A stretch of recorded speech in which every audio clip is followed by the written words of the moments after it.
तो क्यों होती है नेगेटिव मार्किंग ज़्यादा है? क्यों होती है ज़्यादा? हाँ, पता नहीं होता है, इसके कारण होती है या और कोई दूसरे कारण भी होते हैं? देखो, ऑब्जेक्टिव पेपर जो है उसको, वैसे तो आपकी नॉलेज अच्छी हो तो ज़्यादा अच्छा रहता है, और अगर नहीं भी है तो भी, अगर दो तरीके के अटेम्प्ट करते हैं, दो तरीके से अटेम्प्ट करते हैं। एक तो सारे अटेम्प्ट कर दो, जितने आए आए तो ठीक, नहीं आए तो ठीक, फुल। और पूरे पर जब अटेम्प्ट करते हैं तो अल्टीमेटली ठीक ठाक जो है कटकटा के आदमी के नेगेटिव मार्किंग हो भी जाए तो भी व्यक्ति सही से जो होता है ना उस पर बैठ जाता है कि भाई क्वेश्चन देखा और उसके बाद में जो आ रहे हैं सही आ रहे हैं वो तो है ही, और जो नहीं आ रहे हैं उसमें भी जो बिल्कुल ही नहीं आ रहा है 0% ही है, जिसमें कोई नॉलेज ही नहीं है, उसको तो फिर भी छोड़ा जा सकता है। और कुछ के अंदर जो है वो थोड़ा लॉजिक लगाया जा सकता है। लॉजिक मतलब कि यार क्या होता होगा, कि अगर इनमें से कौन ऑप्शंस हैं तो उन ऑप्शंस में कौन सा ऑप्शन जो है वो ज़्यादा सही होने के चांसेस हैं। जैसे मैंने पहले भी इकोनॉमी में भी अपने जब ऑब्जेक्टिव पेपर किए थे तो उसमें अपन बीच बीच में ऐसे क्वेश्चन होते हैं जहाँ पर एब्सोल्यूट स्टेटमेंट होते हैं, तो वो एब्सोल्यूट स्टेटमेंट जहाँ पर एक तरफा बात हो रही है कि ऐसा हमेशा ही होता है, या फिर ऐसा कोई उदाहरण हमको जो है वो इतिहास में नहीं मिलता। जैसे इतिहास के कई क्वेश्चन है तो जैसे उसके अंदर कहा जाता है कि भाई ऐसा कोई उदाहरण नहीं मिलता। जैसे पिछली बार यूपीएससी में एक बार क्वेश्चन आया था कि कौन सा, विजयनगर साम्राज्य नहीं, संगम, जो संगम साहित्य है, तो संगम काल का उसमें एक ऑप्शन था और उसमें लिखा था कि संगम काल के अंदर दास प्रथा का कोई उदाहरण नहीं मिलता है। तो अब दास प्रथा का कोई उदाहरण नहीं मिलता पूरे संगम काल में, तो ऐसा तो कोई कैसे हो सकता है? एक आधा भी हो गया तो ये तो स्टेटमेंट तो गलत हो जाएगा ना, और एक आधा तो हो ही सकता है, तो एक आधे होने की चांसेस तो ज्यादा है। तो इस ऐसे जो क्वेश्चन है, इस क्वेश्चन में अगर तुम्हें नहीं भी पता यार मैंने तो संगम काल पढ़ा ही नहीं है, तो भी आदमी लॉजिकल सोच के भी कर सकता है कि यार संगम काल में अगर संगम काल था तो उसके सारे के सारे कोई ऐतिहासिक स्रोत तो अभी तक उनको पता लग नहीं गए हैं कि भाई सब कुछ ही पता लग गया उस काल के अंदर क्या क्या होता था और क्या नहीं होता था। तो अभी काफी चीजें तो पता लग गई है और कुछ चीजें हो सकता है कि अभी तक नहीं पता लगी है, और नहीं पता लगी है कल को अगर पता लग जाए और एक आधा भी ऐसा ऑप्शन मिल जाए जिसके अंदर की वहां दास प्रथा थी, तो ये स्टेटमेंट तो गलत हो जाएगा, और गलत हो जाएगा तो इसका मतलब इस स्टेटमेंट के गलत होने के चांसेस ज्यादा हैं। तो ऐसे जो स्टेटमेंट होते हैं इनको कहते हैं अपन एब्सोल्यूट स्टेटमेंट। एब्सोल्यूट स्टेटमेंट जो है उनके गलत होने के चांसेस ज्यादा रहते हैं। वैसे देखो, ऑब्जेक्टिव पेपर जब करो तो अपना एनालिसिस किया करो। ऑब्जेक्टिव पेपर करने के बाद, पेपर कर लिया, पेपर करने के बाद में ये देखो कि भाई मतलब ईमानदारी से उसका जो है अपना एनालिसिस करो कि मेरा जो पेपर है उसमें मेरे जो मार्क्स आए हैं वो ऐसे ही क्यों आए हैं। कि भाई पहला क्वेश्चन है तो ये मेरा सही हुआ है, क्यों सही हुआ है? मुझे एग्जैक्ट पता था, ये पूरा जो क्वेश्चन है वो मैंने पूरा पढ़ा था और ये मुझे एग्जैक्टली पता था, इस वजह से मेरा सही हो गया। या फिर ये मुझे पता तो नहीं था, मैंने तुक्का ही लगाया था और ये तुक्का सही हो गया। तो जहां पर तुक्का सही हुआ है तो वहां पर भी लिखो कि ये तुक्के के कारण सही हुआ है, और जहां पर बिल्कुल वैसे सही हुआ है तो उसको भी वैसे लिखो। जहां पर गलत हुआ है तो उस गलत का भी क्यों गलत हुआ है उस गलत के कारण को लिखो कि गलत का कारण क्या हो सकता है। या तो देखो ऐसा होता है कई बार कि हमने प्रश्न पूरा पढ़ा ही नहीं, जल्दीबाजी में आंसर लगा दिया। प्रश्न का 3 लाइन का प्रश्न था, अपन ने 2 लाइन पढ़ा और 2 लाइन पढ़ते ही कहा हो गया हो गया हो गया हो गया,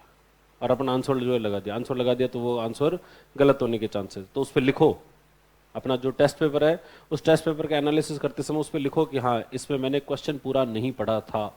फिर अगर ऐसा हो तुम्हारे साथ में कि भाई यहाँ पर क्वेश्चन तो पूरा पढ़ा था पर ऑप्शंस पूरे नहीं पढ़े थे, पहला ऑप्शन मिला आपने पहले पर ही टिक लगा दिया, उसके नीचे वाले जो ऑप्शंस जो है वो पढ़े ही नहीं, तो इसका मतलब ऑप्शन पूरे नहीं पढ़े थे, इसके कारण जो है वो गलत हुआ। फिर कि मैंने कभी पढ़ा हुआ तो था लेकिन उस समय मुझे याद नहीं आया, तो याद नहीं आया तो वैसे कौन कितने क्वेश्चन है तो उसके लिए उसके ऊपर लिखो कि इसमें मैंने पढ़ा था लेकिन मुझे याद नहीं आया। कुछ ऐसे क्वेश्चन कि मेरे ये तो ब्लैंक ही था, मुझे तो कुछ भी नहीं पता था इसके बारे में, और कुछ भी नहीं पता था तो वो लिख दो कि यार ये कुछ भी नहीं पता था। और ऐसे क्वेश्चन जो कुछ भी नहीं पता था वैसे वाले क्वेश्चन जो उनकी संख्या कम होगी, अगर तुम उनको छोड़ भी दोगे ना तो भी कोई बहुत ज्यादा परेशानियां जो है वो नहीं होगी। तो जैसे मैं जब यूपीएससी के दिया करता था तो मेरा प्रीलिम्स में बहुत अच्छा स्कोर, बहुत ही अच्छा स्कोर बनता था, मतलब मेरे 80 क्वेश्चन सही हो जाते थे, मतलब 160 का स्कोर भी जो है वो बना हुआ है, 80 82 ऐसे क्वेश्चन भी सही होते थे। और जिसमें तो योग अटेम्प्ट भी इतने ही किए, 83 अटेम्प्ट किए 82 सही, 81 अटेम्प्ट किए 79 सही, तो एक्यूरेसी का लेवल जो है वो बहुत ज्यादा था। और वो एक्यूरेसी का लेवल ज्यादा होने के बाद भी मुझे बहुत सारी चीजें थी जो नहीं आती थी, जैसे 20 क्वेश्चन है जो कि मुझे नहीं आते थे, जो मैंने अटेम्प्ट नहीं किए वो मुझे बिल्कुल नहीं आते थे, तो मैं हाथ भी नहीं लगाता था उनके, क्वेश्चन देखता था और मुझे लगता था कि इसमें तो अपन को हवा भी नहीं लग रही है, नहीं लग रही है तो उसको छोड़ो, इस पर हमने दिमाग ही नहीं लगाना है। तो अपना जो है टाइम लगाएंगे वो किस पे लगाएंगे कि अपन 80 क्वेश्चन करेंगे तो वो 80 पर ही टाइम लगाएंगे, और वो फिर वो एकदम अच्छे से करेंगे कि उसके अंदर फिर ऐसी वाली गड़बड़ी नहीं होगी। और क्योंकि मैं जब पहले तैयारी करता था तो मैं उसकी एनालिसिस करके जाता था, जब भी मैं वैसे टेस्ट देता था, ऑब्जेक्टिव टेस्ट देता था, तो उसका एनालिसिस किया करता था कि मेरे कौन से क्वेश्चन जो है गलत हो रहे हैं। तो इस तरीके के पढ़ नहीं पाया या फिर मैंने समझ नहीं पाया, क्वेश्चन को समझ नहीं पाया, इस वजह से गलती हो गई, पढ़ नहीं पाया इस वजह से गलती हो गई, या पीछे मार्क करते समय गलती हो गई, ऐसी जो ह्यूमन एरर है वो मैंने जीरो कर दी। और ह्यूमन एरर जीरो कर दी तो मेरी एक्यूरेसी का लेवल क्या हो गया, बहुत बहुत ज़्यादा हो गया, और बहुत ज़्यादा हो गया तो उसकी वजह से जो स्कोर आता था वो स्कोर भी बहुत ज़्यादा आया करता। तो इसलिए यूपीएससी का प्रीलिम्स तो मेरा कभी ऐसे रुका ही नहीं, मैं प्रीलिम्स के अंदर भी अपन को परेशानी आ जाएगी कि यार ये क्या होगा। तो मैं प्रीलिम्स भी ऐसे नहीं कि एक आधे नंबर से आधे नंबर से कोई क्रॉस कर रहा हूँ, 20-20, 30-30, 40-40 नंबर जो है वो एक्स्ट्रा ऊपर है कि भाई इधर वो तो कट ऑफ तो 100 नंबर है और अपने 160 है, तो सर इंडिया में टॉपर ही थे उस समय प्रीलिम्स के हिसाब से होता तो ठीक है, हालांकि ऐसा होता नहीं है, पर उसका कारण ये है कि जब ऑब्जेक्टिव टेस्ट दे रहे थे तब ऑब्जेक्टिव टेस्ट देते समय जो है वो जितनी भी गलतियां होती है उन गलतियों को वहीं पर रिमूव किया जाए। और वो कब होगा, जब तुम उसका एनालिसिस करोगे। तो आपका हर जो टेस्ट देते हो तो ऐसा नहीं टेस्ट देके घर चले गए, क्या हो गया हो गया हो गया, अब अगला देखेंगे, अब अगला देखेंगे। मेरा जो टेस्ट है उसमें मेरे जो मार्क्स आए हैं वो वैसे ही क्यों आए हैं, मेरा कोई क्वेश्चन सही हुआ है तो सही क्यों हुआ है, गलत हुआ है तो गलत क्यों हुआ है। और ईमानदारी से, ऐसे नहीं कि मैं यूं झूठ ही कह दूं, आप व्यक्ति खुद को तो पता ही होता है ना, मैंने यहाँ तुक्का मारा है तो तुक्का मारा है तो लिख दो उसको कि हाँ मैंने इसको तुक्का मारा है, तो अपन को पता लगेगा ना कि यार अपने 100 में से कितने तो अपने तुक्के के कारण सही हो रहे हैं, कितने अपने इस वजह से सही हो रहे हैं कि अपन को एग्जैक्टली पता था। मेरे एक सिस्टर हैं वो भी आरएस हैं, वो तो जब उनके भी एक्यूरेसी का लेवल बहुत अच्छा था तो उन्हीं से मैंने ये सीखा था कि भाई एक्यूरेसी जो है बहुत इंपॉर्टेंट होती है। तो वो तो जो है वो जब पेपर दिया करते थे तो चारों ऑप्शंस पर ही हाथ लगा देते थे कि ऑप्शंस पर को तो बंद कर देते थे और ऊपर से सिर्फ क्वेश्चन पढ़ते थे, और क्वेश्चन पढ़ते ही अगर उनको जवाब आता है तभी वो उसको खोलते थे, जब जवाब नहीं आता है तो अगले पे चल जाओ, जवाब नहीं आता। पर ये मुझे लगता है थोड़ा बहुत ज़्यादा एक्सट्रीम व्यू है कि भाई ऐसे तो करना जो है फिर तो पता लगा कि तो 20-30 ही हुए ऐसे अगर करके करने लगे तो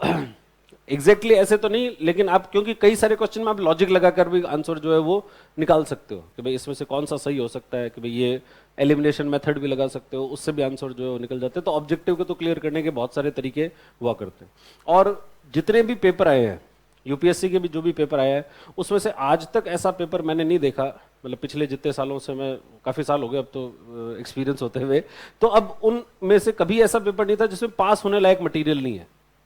जिन लोगों के पेपर नहीं भी निकलते थे तो मैं उनका हमेशा देखता था कि उनके 2 क्वेश्चन और सही हो जाते तो वो प्रीलिम्स उनका निकल जाता। तो 2 क्वेश्चन से कोई अटक रहा है, कोई 3 क्वेश्चन से अटक रहा है, कोई तो एक क्वेश्चन से भी अटक रहा है। और वो एक क्वेश्चन भी ऐसा नहीं है कि वहां पर पास होने लायक मटेरियल है नहीं, अगर जो उनके क्वेश्चन गलत हुए हैं उनमें से अगर वो बिल्कुल आराम से सोच के देखता तो कुछ एक क्वेश्चन तो उनके ऐसे ही सही हो सकते थे, जिनमें ऐसा नहीं है कि आपको बहुत ज्यादा कोई तूफानी नॉलेज की जरूरत है। तूफानी नॉलेज की जरूरत नहीं है, बिना तूफानी नॉलेज के भी ये क्वेश्चंस जो है वो हो सकते हैं। तो इसलिए ऑब्जेक्टिव क्वेश्चन तो जब सॉल्व करो तो उसका एनालिसिस करो कि इसमें से कौन कौन से किस किस वजह से गलत हो रहा है, क्योंकि ह्यूमन एरर जो है वो बहुत ज्यादा होती है अपने आंसर के गलत होने की। नॉलेज नहीं है अपन को, उसकी वजह से गलत हो रहा है तो उससे ज्यादा परेशान होने की जरूरत नहीं है। ऐसे 1-2 क्वेश्चन ऐसे होंगे, कुछ एक क्वेश्चन ऐसे होते हैं जो अपन को नहीं आते, और नहीं आते तो उसको छोड़ दिया जाना चाहिए। 100% करने की आवश्यकता जो है वो नहीं है। हमें ये हो कि भाई मैंने जितनी तैयारी की है और उसमें से अगर क्वेश्चन आ गया तब तो मैं छोड़ूंगा नहीं, और मेरी तैयारी के बाहर से क्वेश्चन आ गया तो आ गया, उससे क्या फर्क पड़ता है। और उससे आपकी रैंक वैंक जो है कोई डिटरमाइन नहीं होगी। जैसे वो मैंने बताया था उपेंद्र जी वाला एग्जाम्पल, भाई 2016 के अंदर उपेंद्र शर्मा जी को जानते हो ना, 5वीं रैंक 5th रैंक थी 2016 के अंदर। तो उपेंद्र जी के उस समय साइंस का पेपर था, और साइंस के अंदर जो है एक क्वेश्चन आया था, वो आया था कि पीएच वैल्यू निकालनी थी, कुछ तो कॉन्सेंट्रेशन दी हुई थी किसी हाइड्रोजन की वगैरह कुछ, और उसकी पीएच वैल्यू निकालनी थी। अब पीएच वैल्यू जो है वो आर्ट्स वालों को तो इतना ही पता हो सकता है कि भाई पीएच वैल्यू कुछ होती है, और 7 से ऊपर हो तो शायद वो एसिडिक होता है, और 7 से नीचे हो तो बेसिक होता है, या उल्टा होता है। हाँ, तो 7 से ऊपर हो तो बेसिक होता है और 7 से नीचे हो तो एसिडिक होता है, इतना ही पता होगा। बाकी उसकी पीएच वैल्यू निकालने के लिए लॉग का प्रयोग करना पड़ता है, ठीक है। तो पीएच वैल्यू एग्जैक्ट निकालने के लिए आपको लॉग्स के बारे में थोड़ा पता होना चाहिए। अब वो साइंस के स्टूडेंट को तो नहीं, मतलब आर्ट्स के स्टूडेंट को तो नहीं पता होगा। तो वो पेपर लेकर लोग निकले, और जैसे निकले तो हल्ला मचा दिया बहुत ज़्यादा, ये क्या तरीका है, लॉग पूछ लिया, पीएच वैल्यू पूछ लिया, ये जो है वो क्या चाहती है आरपीएससी हमसे, अब आर्ट्स वाला कोई आदमी पीएच वैल्यू कैसे निकाले, अब लॉग भी हम सीख लें, ऐसा क्या चाहते हो तुम हमारे से, ये वो, उसका पूरा नकारात्मक माहौल। तो ये उपेंद्र जी आए, इन्होंने कहा कि सर ये वाला जो क्वेश्चन है लॉग वाला, ये लॉग वाला क्वेश्चन मैंने अटेम्प्ट तो किया था, क्योंकि मैंने लॉग निकाले थे, पता नहीं कब कोई जमाने के अंदर पीएच वैल्यू निकाली थी, इंजीनियरिंग से पहले कभी 12वीं के अंदर कभी निकाली थी, उसके बाद कभी काम पड़ा नहीं, तो मैं फॉर्मूला इसका ढंग से याद नहीं था, मैं थोड़ा भूल ही गया था। तो मैंने निकालने की कोशिश तो की, लेकिन मुझसे निकला नहीं, और ये वाला क्वेश्चन जो है मेरा गलत हो गया। मतलब जब बाद में कॉपी निकाले न, तो कॉपी निकाली तो उस कॉपी के अंदर गलत है, वो क्वेश्चन गलत है, मतलब उसमें नंबर कितने आए हैं, 0।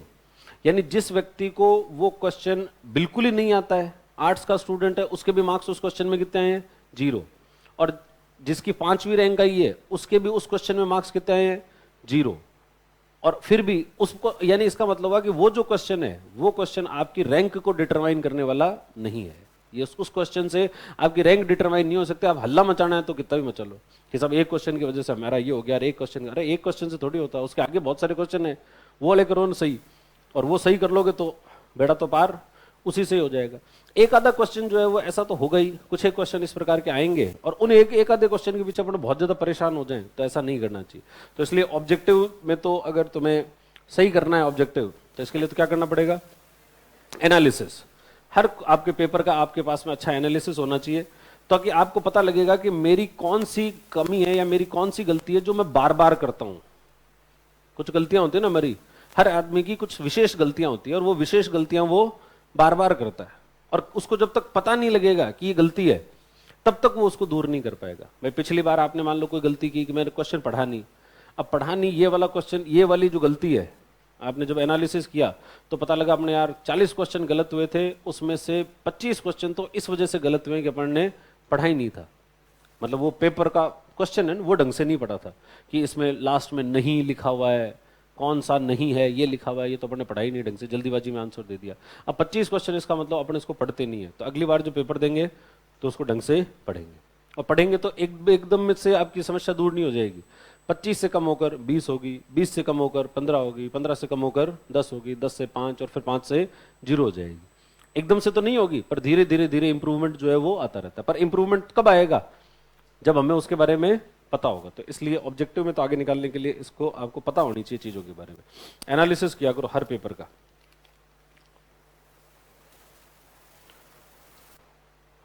जन्मदिन के उपलक्ष्य में निम्न के बारे में अनुभव बताइए। अरे यार अब यही तो बताता रहता हूँ, और क्या बताता हूँ तुमको।